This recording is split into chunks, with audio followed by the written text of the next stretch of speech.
Assalamualaikum warahmatullahi wabarakatuh. Perkenalkan, nama saya Rahimnya dengan NIM 859508284 UPBJJ Jakarta. Pada kesempatan kali ini saya akan melakukan kegiatan praktikum IPA di SD sebagai kegiatan atau praktik yang diberikan oleh Bapak Dede Permana MPD, yakni modul 2 makhluk hidup dan lingkungan, yang KP1 ekosistem darat. Ekosistem nanti terbagi menjadi 2, ekosistem alami dan ekosistem buatan. Pada video selanjutnya akan dijelaskan mengenai apa itu ekosistem alami dan ekosistem buatan beserta contoh-contohnya. Sekian dari saya. Wassalamualaikum warahmatullahi wabarakatuh. Apa itu ekosistem? Jadi, ekosistem adalah suatu sistem yang terbentuk karena adanya hubungan timbal balik antara makhluk hidup dengan lingkungan hidup dan di antara keduanya tidak dapat dipisahkan. Ekosistem terdiri dari komponen biotik dan komponen abiotik. 1. Komponen biotik terdiri dari produsen atau tumbuhan, konsumen, hewan, serta dekomposer atau pengurai. 2. Komponen abiotik. Komponen abiotik terdiri dari bahan anorganik, bahan organik, dan iklim. Dari cara terbentuknya, ada 2 jenis ekosistem. Yang pertama, ekosistem alami. Ekosistem alami merupakan ekosistem yang sudah terbentuk dari proses secara alami. Contohnya, hutan, padang rumput, gurun, dan gunung. Yang kedua, ekosistem buatan. Ekosistem buatan merupakan ekosistem yang sengaja dibuat oleh manusia dengan tujuan untuk menjaga keseimbangan hidupnya di dalamnya. Contohnya, sawah, kebun, dan taman. Alat dan bahan yang kita butuhkan saat melakukan pengamatan yaitu ada lembar pengamatan, alat tulis, aplikasi barometer, dan lingkungan sekitar. Yang pertama, kita menuju ke ekosistem darat buatan, yaitu sawah. Komponen abiotik yang kita akan amati meliputi cahaya. Terlihat cahayanya cukup terik, suhunya mencapai 31 derajat Celcius, tanahnya terairi dan terlihat sangat subur, anginnya semilir, dan kondisi airnya cukup banyak sehingga bisa mengairi semua sawah yang ada di sekitarnya.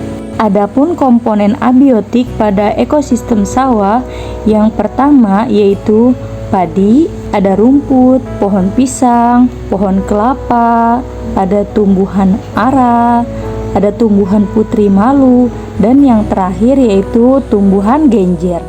Semua tanaman tersebut saling berinteraksi dengan komponen abiotik, di mana mereka membutuhkan cahaya matahari, air, dan tanah untuk membantu proses pertumbuhan dan perkembangannya. Selain tumbuhan, komponen biotik lainnya adalah jenis-jenis hewan.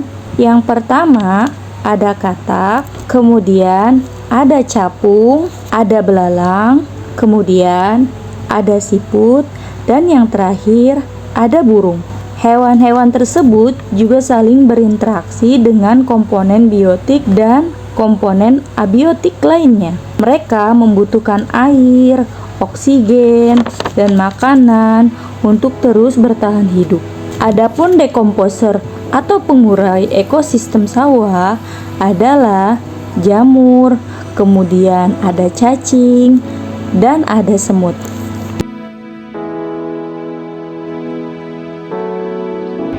Selanjutnya kita menuju ke ekosistem darat alami, yaitu hutan. Suhunya mencapai 31 derajat Celcius, anginnya semilir, kemudian kondisi tanahnya subur dan keadaan airnya banyak.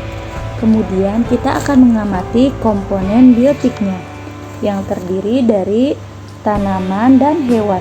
Yang pertama ada pohon salak hutan, kemudian ada pohon pisang, ada pohon pepaya, ada pohon bambu, ada pohon linjo atau pohon tangku, dan ada pohon pete, ada pohon durian, pohon singkong, dan yang terakhir yaitu tumbuhan paku-pakuan.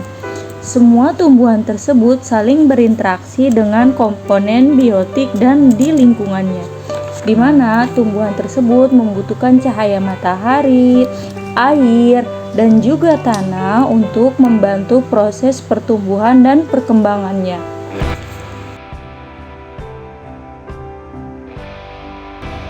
Selanjutnya, kita mengamati beberapa hewan. Hewan pertama yang kita jumpai adalah kadal, yang kedua ada laba-laba, yang ketiga ada semut, kupu-kupu, kambing, ayam, dan yang terakhir yaitu ulat. Hewan-hewan tersebut berinteraksi dengan komponen biotik dan abiotik di lingkungannya.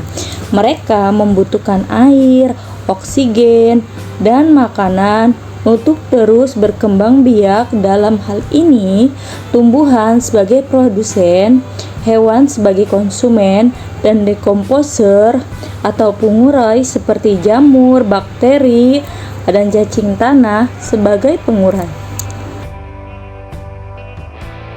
Kesimpulan pengamatan hari ini adalah dari hasil pengamatan pada lingkungan sekitar, yaitu hutan dan sawah, menunjukkan bahwa di alam ini terdapat hubungan timbal balik antara unsur atau komponen biotik dan abiotik yang membentuk sistem ekologi yang disebut dengan ekosistem.